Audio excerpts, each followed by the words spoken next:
Welcome back to my channel. आज कितनी तारीख है? आज है 6 और हमें जाना है गांव। क्या हो गया? क्या हो गया?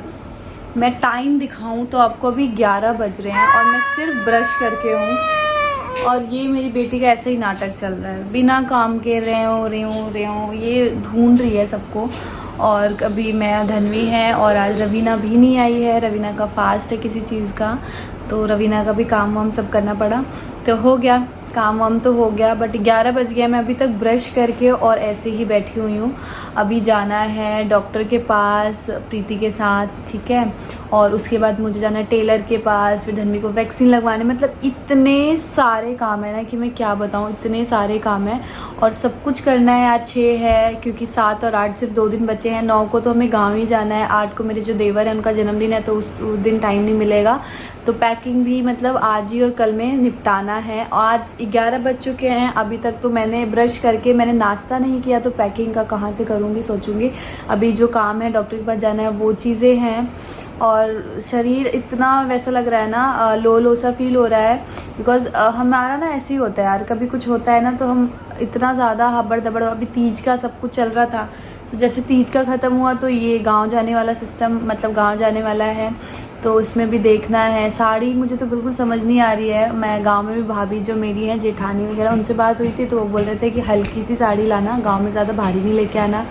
लेकिन फिर ये भी लग रहा है कि शादी के बाद फर्स्ट टाइम, मतलब वैसे गई हूँ 2 दिन के लिए, बट वैसे जाने के लिए तो हल्की अच्छी भी नहीं लगेगी ज़्यादा, बट भारी तो मैं नहीं लेके जाने वाली हूँ। मैं हल्की साड़ी जा रही हूँ, ढूंढती हूँ अपने पूरी उसमें से देखूँगी और हल्की साड़ी मिलेगी तो हल्की ही लेके जाऊँगी।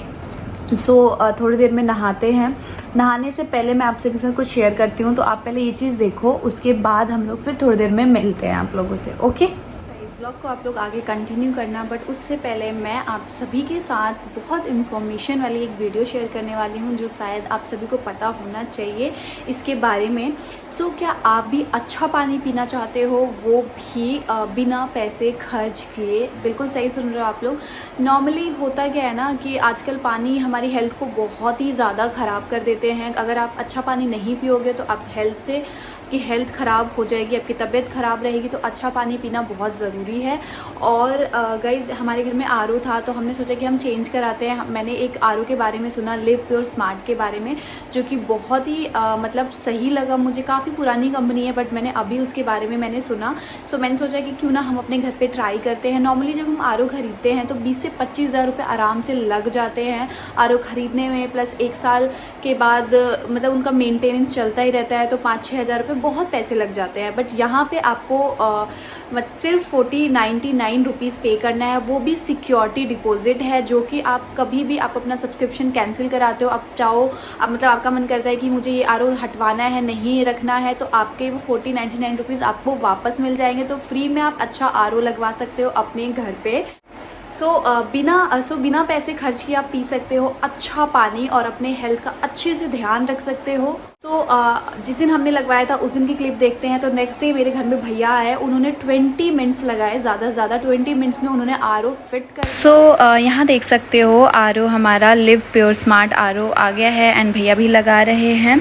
अब बात कर लेते हैं इसकी क्वालिटी की। इस लिव प्योर स्मार्ट की 0 मशीन कॉस्ट है, 0 मेंटेनेंस है, 0 इंस्टॉलेशन है, ना ही रीलोकेशन पे आप कभी भी कहीं भी जाते हो तो आपको वहाँ पैसे खर्च नहीं करना पड़ेगा। नॉर्मली आप कोई आरओ भी लगवाते हो तो 1 ईयर मेंटेनेंस काफ़ी लग जाते हैं, पर लिव प्योर स्मार्ट में की सबसे अच्छी बात यह है कि जितना खर्च होता है वो खुद वो करते हैं। एंड यहाँ भैया मुझे ऐप के बारे में बता रहे थे कि आप ऐप डाउनलोड कर सकते हो, जहाँ पे आपको सारी चीज़ें अच्छे से पता चल जाएंगी। लिव प्योर स्मार्ट आपको 7 डेज़ का फ्री ट्रायल भी देते हैं एंड अगर आपको इसकी सर्विस या इससे कोई भी प्रॉब्लम आती है तो ये खुद आकर ठीक भी करते हैं। अब चलिए बात कर लेते हैं ऐप के बारे में, जो भैया ने मुझे बोला था डाउनलोड करने के लिए। तो ये जो ऐप है यहाँ पे आपने देख सकते हो, ये लिव प्योर स्मार्ट ऐप है। यहाँ पे सब कुछ दिखाता है कितनी वाटर रिमेनिंग है एंड यहाँ ऐड लीटर भी है, प्लान डिटेल देख सकते हो कौन सा लेना है। एंड आप अपने फ्रेंड को रेफ़र करते हो तो आपको 250 का वाउचर भी मिलता है। डेली कंजप्शन भी दिखा रहा है एंड यहाँ रिन्यू प्लान चेंज, यहाँ सब कुछ बताया है कौन सा प्लान लेना चाहिए, कितने ईयर का, सब कुछ। जो लिव प्योर स्मार्ट है वो सब्सक्रिप्शन बेस्ड काम करते हैं। आपको जितनी रिक्वायरमेंट होगी उसके हिसाब से प्लान ले सकते हो आप। अगर आप 425 वाला प्लान लेते हो तो आपको मिलेगा 117 लीटर पानी यूज़ करने को। एंड अगर आप 6 महीने का प्लान लेते हो तो 400 रुपीज़ मंथली का 117 लीटर्स पर मंथ मिलेगा। और वही मज़े की बात ये है कि अगर आप 1 ईयर का प्लान लेते हो तो आपको पे करना पड़ेगा मात्र 375 रुपीज़। आपको पानी मिलेगा 117 लीटर। इसके अलावा अगर आपको आपकी जो फैमिली है बड़ी है, पानी की रिक्वायरमेंट ज़्यादा है, तो आप 525 मंथली वाला प्लान ले सकते हो, तो आपको अनलिमिटेड पानी भी मिलेगा।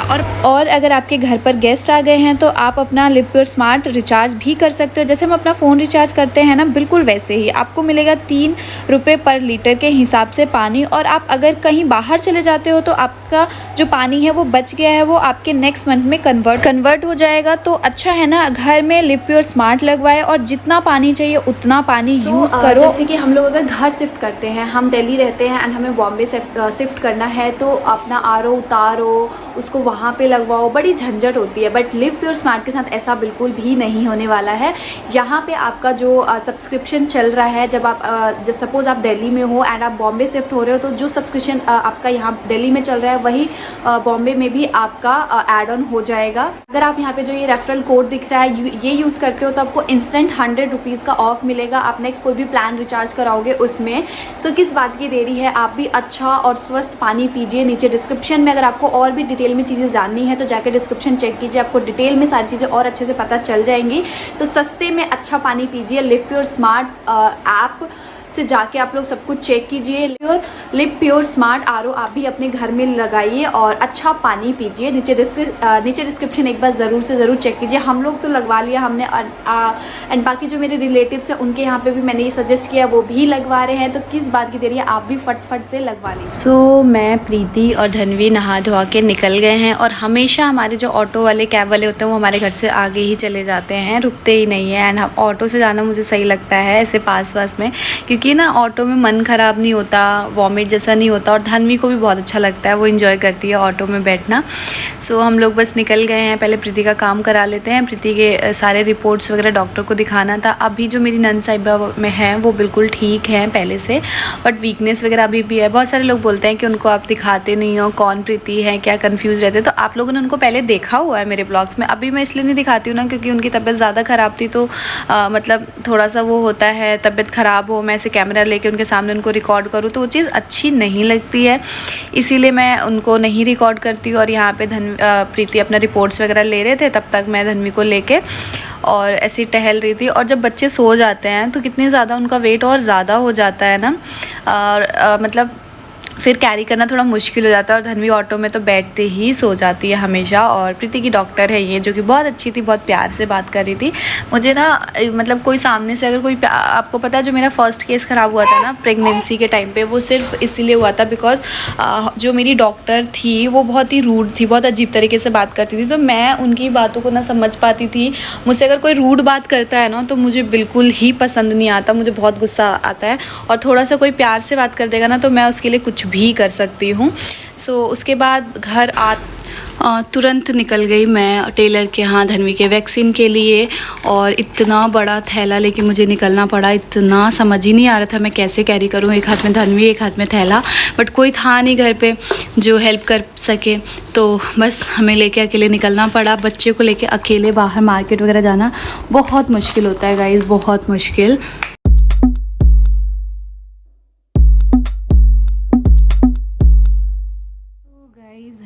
सो गई है। और आज का मैं आपको रूटीन, मतलब मैंने पूरे दिन थोड़ा बहुत क्लिप रिकॉर्ड किया है, बट मैं आप लोगों से बिल्कुल बात नहीं कर पाई हूँ क्योंकि मुझे खुद ही सांस लेने की फुर्सत नहीं मिली। आज का डे इतना बिज़ी रहा है, इतना बिज़ी। सबसे पहले मैं सो के उठी और नाश्ता वगैरह का तैयारी किया, लंच वंच, पतिदेव वगैरह ऑफिस चले गए। उसके बाद प्रीति को लेके डॉक्टर के पास गई, जैसे कि आप लोगों ने देखा। और फिर जल्दी से घर पे आई क्योंकि धनवी का भी मैंने अपॉइंटमेंट ले रखा था वैक्सीन का। और 1:30 बजे का, पर घर ही मैं पहुंची हूँ 1:30 बजे। फिर 1:30-2 मतलब बजने में 10-15 मिनट थे, तब मैं जल्दी से हॉस्पिटल के लिए निकली। बट मुझे रास्ते में टेलर के यहाँ भी जाना था, अपने जो साड़ी मैं कल लेके आई थी उसके ब्लाउज़ वगैरह स्टिच कराना था, क्योंकि टाइम बहुत कम है। सो मैं टेलर के यहाँ गई तो टेलर था ही नहीं, जो टेलर अंकल है वो थे ही नहीं। उन्होंने बोला 1 घंटे बाद आएंगे, तो मैंने वहीं अपने जो भी साड़ी है वो रख दी, बिकॉज़ हॉस्पिटल तो लेके जा नहीं सकती थी। हॉस्पिटल गई तो 2:30 बजे मैं हॉस्पिटल पहुंची, और डॉक्टर का अपॉइंटमेंट 1:30 बजे का था, तो डॉक्टर चले गए थे। फिर मैं वहाँ बैठी रही। डॉक्टर 3, सवा 3, साढ़े 3 तक आए डॉक्टर। और जब डॉक्टर आए तो मैंने चेक कराया, तो एक ही वैक्सीन लग पाई धन्वी को, बाकी पेंडिंग जो थी वही एक लगी है, बाकी और भी लगवानी थी वो नहीं लग पाई, क्योंकि एक साथ नहीं दे सकते थे। तो अभी फिर से हमें धन्वी को लेके जाना पड़ेगा, थोड़े दिनों बाद फिर से वैक्सीन लगवाना पड़ेगा। और उसके बाद में वापस लौटते वक्त मैंने एक गलती की कि मैंने टेलर अंकल को फ़ोन नहीं किया कि आप आए हो नहीं आए हो, और मैं फिर टेलर के पास चली गई। फिर वहाँ गई तो पता चला कि अंकल अभी आए ही नहीं है, मैं फिर शाम को जाऊँगी। तो फिर अब मैं आई हूँ घर, और मतलब पूरा दिन सिर्फ इधर से उधर घूमते घूमते मेरा ये चीज़ इतना दर्द हो रहा है, क्योंकि मैं अकेले गई थी, मुझे धन्वी को अकेले उठाना था। और अभी धन्वी को मैं नीचे बाहर निकलती हूँ तो नहीं छोड़ती हूँ, क्योंकि डर लगता है ना, छोटी है, भाग जाए एकदम से, गाड़ी आ रही है, ये आ रही है, तो मैं फिंगर पकड़ के भी धन्वी को नहीं चलाती हूँ, मैं गोदी में ही ज़्यादा रखती हूँ। मेरा ये हाथ इतना दर्द हो रहा है ना, धन्वी को ले घर पे। मतलब सोचा था मैंने पहले कि रवीना को अपने साथ लेके चली जाऊंगी, बट फिर मैंने सोचा कि खामखा वो भी परेशान होगी, छोड़ देती हूँ। और रवीना के भरोसे मैं मतलब बाहर धन्वी को रोड वगैरह पे रवीना को दे भी नहीं सकती, तो इसलिए मैं नहीं लेके गई।